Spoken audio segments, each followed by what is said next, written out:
तो ये बच्चों के हवाले से ये किस स्टेज पे होनी चाहिए? हम तो समझते हैं कि माँ की गोद पहली तरबियत गाह होती है, तो माँ की गोद से ये काम शुरू हो जाना चाहिए या कहाँ से होना चाहिए, ये कहाँ से हो रहा है? अच्छा, जो अरब विजडम है वो तो ये कहता है कि 3 से 7 साल की उम्र के दौरान बच्चे की जो शख्सियत का मेजर हिस्सा मुकम्मल हो जाता है। 3 से 7 साल? 7 साल के दौरान। अच्छा, इस दौरान यानी उसकी किरदार साजी भी इस दौरान का काम है? उसकी जो शख्सियत है, उसमें जो उसने पसंद करना है, जो नापसंद करना है, जिससे उसने ढलना है जिस रास्ते पे, आलमोस्ट वो मुतय्यन हो जाता है। अच्छा, इसी वजह से जो फ़ारस के लोग थे या जो अरब के लोग थे, जितना विजडम है वो इस उम्र के लिए है। यानी शेख सादी की बातें हों, मौलाना रूम की बातें हों, कलीला और दमना की बातें हों, वो सारी छोटे इस लेवल पे उनको सिखा। इवन जो फरीदुद्दीन अत्तार हैं, उन्होंने भी सारी दानाई जानवरों और परिंदों की ज़ुबान में बयान की है और उसमें पूरी करैक्टर साजी है। जो बहुत बड़े दानिश्वर थे अब्दुल्ला बिन मुबारक, उन्होंने भी इसी बात पे ज़ोर दिया। अच्छा, इमाम मालिक के पास भी छोटे बच्चे ज़्यादा आते थे, इमाम अबू हनीफा के पास खुद वो अपनी उम्र में भी बड़े कम उम्र थे जब उन्होंने वो दर्स शुरू की। एग्जैक्टली। तो जितने बड़े बादशाह गुजरे हैं, चाहे वो बनी उमैया के हों, अब्बास के हों, जब बाद के, ये अपने बच्चों को बड़े असातिज़ा के सुपुर्द करते थे, जिस वजह से उनके बच्चे सीखते थे और जो बच्चे नहीं सीखते थे उनको बिल्कुल ख़ानदान में नापसंद किया जाता था। इवन हारून रशीद अपने एक बेटे को बिल्कुल नापसंद करता था जो सीखने में आमादा नहीं था।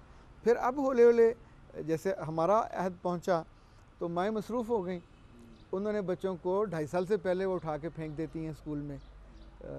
किंडरगार्टन है, नर्सरी है, यानी वो 6-6 साल बेचारा वहाँ रुलता रहता है। हम जब गए थे स्कूल तो 6 साल की उम्र में गए थे। अब तो 6 साल में बच्चा लगता है बूढ़ा हो गया अगर स्कूल में जाए। अच्छा, तो वो कभी गौर कीजिए, वो एक सी चीज़ें दोहरा एक से कायदे पढ़ के, उसके पास कोई इल्म नाम की चीज़ कोई नहीं होती, या कोई दानाई नाम की, या कोई मोहब्बत नाम की, या कोई विजडम नाम की कोई चीज़ उसके पास नहीं होती। यानी ये अगर हम सोचें कि इतने साल उसने इन बड़े अदारों में लगा, हाँ उसमें थोड़ा एक कॉन्फिडेंस आ जाता है, बदतमीज़ी करनी उसको आ जाती है, शाम टाइम खेलना वेलना भी आ और जाता है। ये बाज़ दफ़ा तो हम खुद कॉन्फिडेंस क्रिएट नहीं करते, हम कहते हैं कि बच्चे में कॉन्फिडेंस आना चाहिए। जी हाँ, बदतमीज़ी करवा के हम बच्चे में मोहब्बत के सोते तो नहीं जगाते, उसमें ना उसमें इश्क के ना प्यार के, कॉन्फिडेंस। ठीक बात है।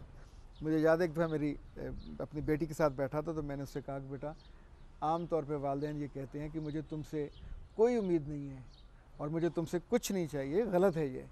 अपने बेटे को, अपनी बेटी को बताना चाहिए कि मुझे तुमसे उम्मीद है। देखिए, मैं उससे क्या उम्मीद करता हूँ, मुझसे वो मोहब्बत करे मेरी मौजूदगी में और गैर मौजूदगी में, वो मेरी बात को फॉलो करे मेरी मौजूदगी में और गैर मौजूदगी में, और जब मैं दुनिया में ना रहूँ तो मुझे याद करे और दुआ करके मेरे लिए एक सदका जारिया बनने की जो है लेजिटिमेट एक्सपेक्टेशन। एग्जैक्टली।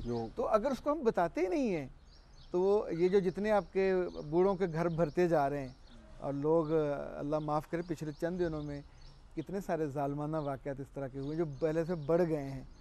तो आप एक सिर्फ दुनियादाराना ताल्लुक़ है, ये कोई दुकानदारी थोड़ी है, रिश्ते हैं बाबा, रिश्ते रब ने बनाए हैं, उल्फत के हैं, मोहब्बत के हैं, ये ज़िंदगी का हुस्न है, ये ज़िंदगी की मिठास है असल में।